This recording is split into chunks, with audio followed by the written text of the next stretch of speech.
welcome back to my living room. I was hoping that this year's PAFTA winners would be announced in person, but as COVID's still ongoing, looks like this is going to be the best way to do it again.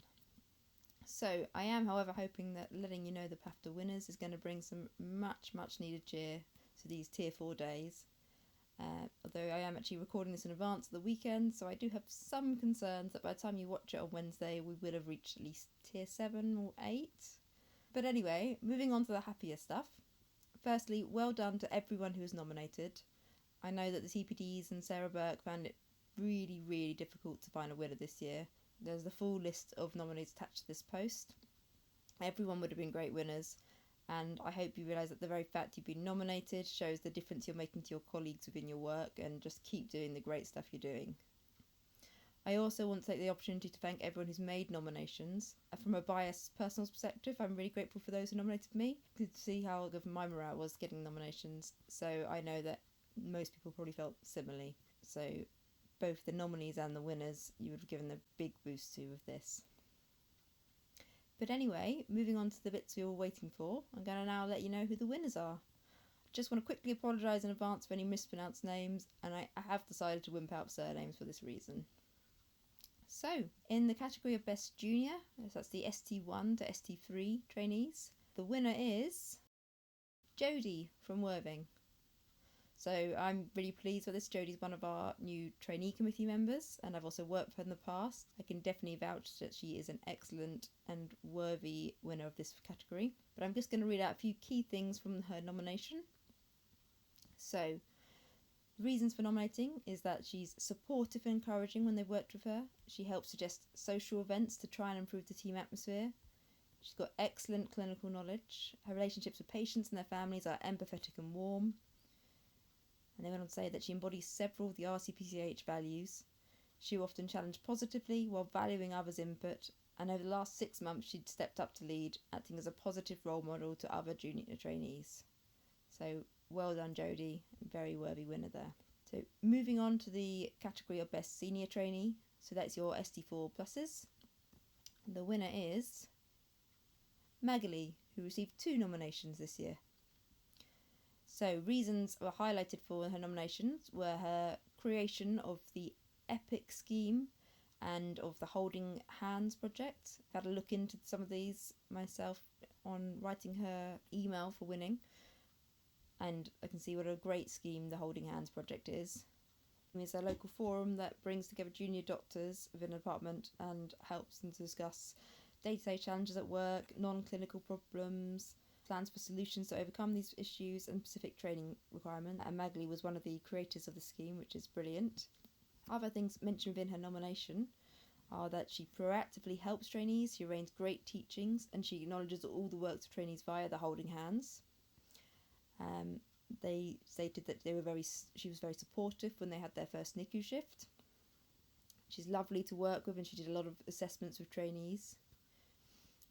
For her other nomination, it mentioned a strong passion to teach junior trainees and to give feedback that helps trainees move forwards with their training, and that she's always been a pleasure to work with as she spreads positive vibes within the work environment. So well done, Magali, clearly a very worthy winner and clearly making a big difference where you're working. Thank you for all your hard work.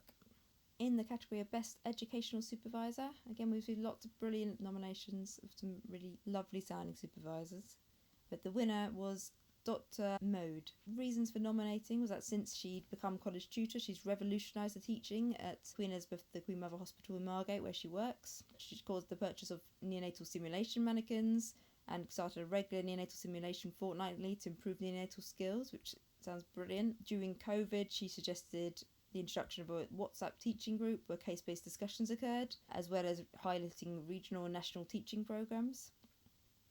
They also stated that she's a listening ear for all the juniors doctors in the department, supporting not only her own trainees, but also the international medical graduates who join the team, and that she takes the time to find out individuals' short and long-term career goals and helps formulate plans to achieve these goals. One thing they mentioned that sounds absolutely amazing is that during COVID, during the first lockdown, she established a buddy system to make sure that everyone had some local support, as she knew that many people who lived alone were considerable distance away from the support networks. And this just sounds brilliant. And again, there was further things mentioned about her pastoral support and that she'd received actually the departmental and hospital-wide recognition via the EPIC Awards and a trust-wide Educational Supervisor Award. I think it sounds like she absolutely deserved to win another award with our PAFTA Educational Supervisor Award. So well done, Dr. Mode. Moving on to the last two categories. So best non-training grade. So this isn't one of the ones that gets put forwards to the Royal College for the national competition. It's one we came up with because we think it's a very important thing to celebrate, and that we as non-trainees and trainees all work together in the same environment. It's important to recognise everyone at every level. So the winner of this category, again with 2 nominations, was Ayanda, who works at Medway as a clinical trust fellow on the middle grade rota.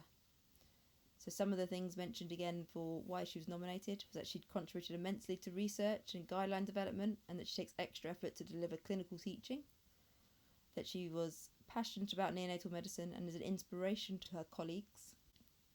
She's taken on guideline development role and she goes above and beyond in everything that she does. And also stated that she's knowledgeable, humble and extremely hardworking, and she will always help out to cover the rota at last minute. And one thing they said at the end that I think that really sounds lovely is that she really cares about her little patients and is an excellent doctor, and that they're very lucky to have her as part of their team. So well done, Ayanda. Last but not least, we have another new category for this year, which again is a KSS only area. So we're dedicating this award to the lovely Coral, who some of you may know sadly passed away. She's not someone I unfortunately had the pleasure of meeting, but from everything I've heard, she sounds like a wonderful person. So we're going to make this the Coral Unsung Hero Award. Sashi, one of our TPDs, said the following, that she was a wonderful person, full of energy and loved by all, and that her family is so proud of what she's achieved so far. So it's an honour to name this award after her. And the winner of this award this year, actually slightly awkwardly, is the trainee committee. So we were kindly nominated for, they stated, the amazing work that we all do in the background in our own time, and this is something we all at KSS Deanery have to be proud of, which was really kind and means a lot to all of us on the committee. So thank you very much to the person who made that nomination, and thank you everyone for listening to these. As I said, the first 3 categories, the winners have been put through to the national competition, so fingers crossed one of you might win the national competition. But either way, all the nominees and winners of the KSS PAFTAs Awards are really proud of, and everyone's worked so hard this year in a really difficult year. So thank you guys. Got my obligatory wine. Cheers.